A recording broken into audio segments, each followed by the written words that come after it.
በተባበሩት መንግስታት ዕውቅና የተሰጣቸው 54 ሀገራትን ያዘችው ከ1 ቢሊዮን 540 ሚሊዮን በላይ ህዝብን በጉያዋ በመያዝ በቆዳ ስፋቷም በህዝብ ብዛቷም ከእስያ ቀጥላ ሁለተኛ ደረጃ ላይ የተቀመጠችው አፍሪካ ቀኗን አክብራ ውላለች። የድህነትና የኋላ ቀርነት ምሳሌ ተደርጋ የምትጠቀሰው ጨለማዋ አህጉር በሚል ቅጽል ስም የምትታወቀው ግን ሁሉም የሚመኛት የእምቅ ሀብት ባለቤቷ አፍሪካ በየዓመቱ ግንቦት 17 ቀን ወይም በአውሮፓውያኑ ሜይ 25 የሚከበረውን የአፍሪካ ቀን ለ62ኛ ጊዜ አክብራለች። ዕለቱን አስመልክቶም የአፍሪካ ህብረት ኮሚሽን ሊቀመንበር ሙሐመድ አሊ የሱፍ በቂ ግዛትና በባርነት ዋጋ ለከፈሉት ክብር በመስጠት ለአፍሪካና ለትውልድ አፍሪካውያን ፍትህና ካሳ የምንጠይቅ ቢሆንም አፍሪካ ያለፈው ጠባሳዋ እስረኛ አትሆንም ብለዋል።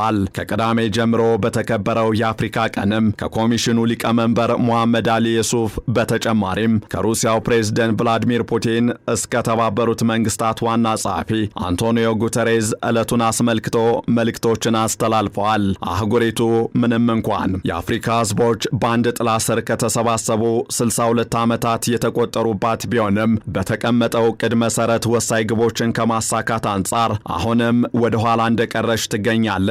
ለቀኑ መከበር ምክንያት የሆነው የቀድሞ የአፍሪካ አንድነት ድርጅት የአሁኑ የአፍሪካ ህብረትም ማቀድ እንጂ ማሳካት ብዙም የማይሳካለት እንደሆነ እየተገለጸ ይገኛል። ይህንንና ተያያዥ ጉዳዮችን በዛሬው ዓለም አቀፍ ትንታኔያችን ልንመለከት ወደናል። ከትንታኔ ዘገባው ጋር ታሪኩ ጋሹ ነኝ። የዓለምን 65 በመቶ የአልማዝ ክምችት የያዘችው አፍሪካ 40 በመቶ የወርቅ ሀብት፣ 92 በመቶ የምድሪቱን የፕላቲኒየም ክምችት፣ 56 በመቶ የኮባልት ማዕድናት ባለጸጋዋ አፍሪካ ዛሬም 1.54 ቢሊዮን የሚሆኑ ዜጎቿ በዓለም አቀፍ መድረክ የሚገባቸውን ቦታና ክብር አላገኙም። አህጉራቸው አፍሪካ ከራሷ አልፎ ለሌሎች መትረፍ የሚችል ሀብት የታደለች ብትሆንም በመቶ ሚሊዮኖች የሚቆጠሩ ልጆቿ ግን በወርቅና በአልማዝ ላይ ተኝተው ሆዳቸውን ሲያኩ የሚያድሩ ሆነዋል። መገለጫቸውም በፊት ባርነትና ቂ ተገዥነት፣ አሁን ደግሞ ረሃብ፣ ስደት፣ ጦርነትና የእርስ በርስ ግጭት እንዲሁም እልቂት ሆኗል። ቀበሮ በቆዳዋ ምክንያት ትገደላለች ሲሉ አፍጋኒስታኖች እንደሚተርቱት አፍሪካም ባላት የተፈጥሮ ሀብት ሳቢያ በወራሪዎች ተወግታ በቂ ገዢዎች እጅም ወድቃ ለዓመታት ሳይሆን ለክፍለ ዘመናት ተበዝብዛለች። በወራሪዎች ተወግታ በቂ ገዢዎችም እጅ ወድቃ ለዓመታት ሳይሆን ለክፍለ ዘመናት ተበዝብዛለች። ውድ ሀብቷ ወደ አውሮፓ ተጭኗል።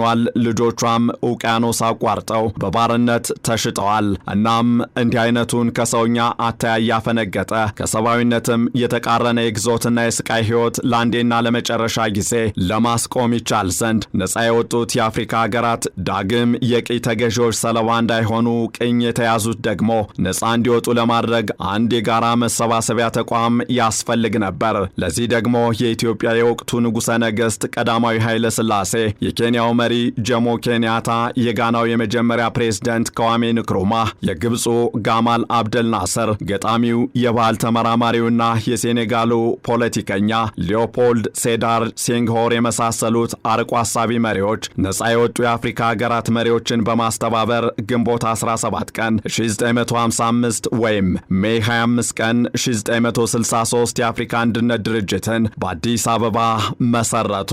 ይህ ድርጅት እውን ይሆን ዘንድ የሞኖሮቪያና የካዛብላንካ ቡድንን ወደ አንድ በማምጣት ረገድ ቀዳማዊ ኃይለ ሥላሴና በስራቸው የነበሩት እነ ከተማ ይፍሩና ክሊሉ ሀብተወልድ ከፍተኛና ጥበብ የተሞላበት የዲፕሎማሲ ሥራ መስራታቸውም አይዘነጋም። ያኔ በ32 ከቂ ግዛት ነፃ በወጡ ሀገራት የተመሰረተው የአፍሪካ አንድነት ድርጅት ዛሬ 54 አባል ሀገራትን የያዘ ሲሆን ከተመሰረተ ትላንት 62ኛ ዓመቱን ደፍኗል። የአፍሪካ አንድነት ድርጅት ሲቋቋም መሰረታዊ ዓላማው በአፍሪካውያን መካከል አንድነትና ወንድማማችነት እንዲፈጠር ማድረግ፣ ለልማትም ትብብር እንዲደረግ ማነሳሳት፣ የአባል ሀገራትን የግዛት አንድነትና ሉዓላዊነትን መጠበቅ እንዲሁም ነፃ መውጣትን መደገፍ፣ የድንበር ግጭቶችን መፍታትና አህጉሪቱ የሚገጥሟትን ሌሎች ችግሮች መፍታት የሚሉትም ለተቋሙ መመስረት ዋነኛ ምክንያቶች ናቸው።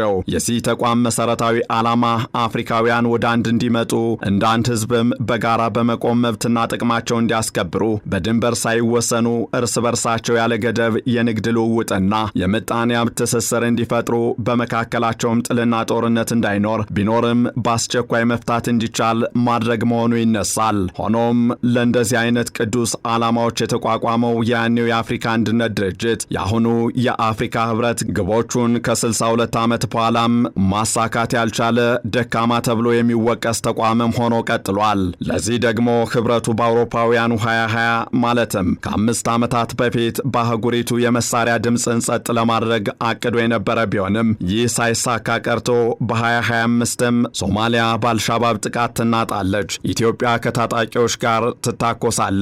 ሱዳን የቀለጠ ጦርነት ውስጥ ገብታ እየወደመች ነው። ዲሞክራሲያዊት ኮንጎ ሪፐብሊክ እንደ ስሟ ዲሞክራሲያዊት ሳትሆን ቀርታ ከ120 ታጣቂዎች ጋር እየተዋጋች ትገኛለች።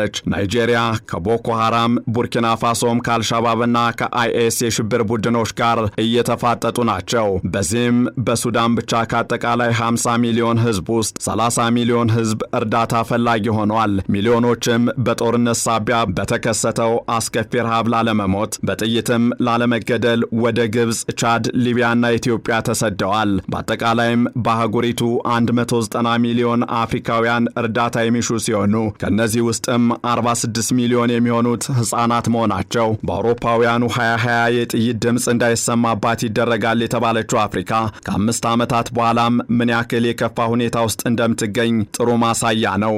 አህጉሪቱ ዋነኛ የግጭት ማዕከል ይፋዊ ጦርነትም ውስጥ ከገቡት ውጭ የሚገኙት ሀገራትም ቢሆኑ ጥይት አይተኮስባቸው እንጂ ሰላም አይደሉም እየተባለም ይገኛል። ለዚህ ደግሞ ደቡብ ሱዳንን፣ ማዕከላዊ አፍሪካ ሪፐብሊክን እንደ ምሳሌነት ማንሳት ይቻላል። ከዚህ ባሻገርም ትምህርትን እንደ ዋነኛ ከድህነት መውጫ መንገድ አድርጎ የሚያነሳው ይኸው የአፍሪካ ህብረት በአባልነት ባቀፋቸው ሀገራት ውስጥ በተቀሰቀሱ ግጭቶችና ጦርነቶች ከ14500 በላይ ትምህርት ቤቶች ተዘግተዋል። በሱዳን እየተካሄደ ባለው ጦርነት ብቻ ዕድሜያቸው ለትምህርት ከደረሱ 19 ሚሊዮን ዜጎች ወደ 17 ሚሊዮን የሚጠጉት ከትምህርት ገበታ ውጭ ሲሆኑ በኢትዮጵያም ከ7 ሚሊዮን በላይ ተማሪዎች በመሰል ሁኔታ ውስጥ እንደሚገኙ ይገለጻል። እናም በተቋሙ የሚቀርቡ ዕቅዶች በተያዘላቸው የጊዜ ገደብ እንዲፈጸሙ ከማድረግ አንጻር ከፍተኛ ክፍተት መኖሩ አንዱና ዋነኛው ጉዳይ ሆኖ ይነሳል።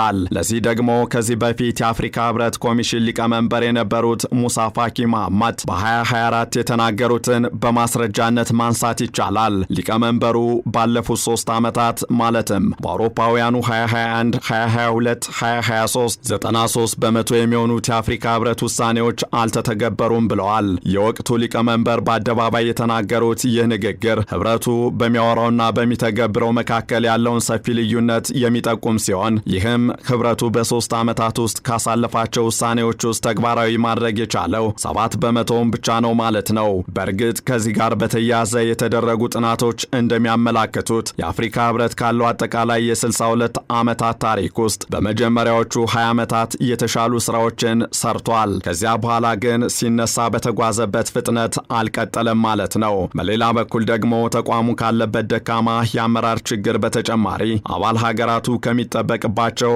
ዓመታዊ መዋጮ ከ80 እስከ 90 በመቶውን ብቻ የሚከፍሉ መሆናቸውም የበጀት ጫናዎች ወገበ ሰባራ እንዲያደርጉት የሚጋብዝ ነው።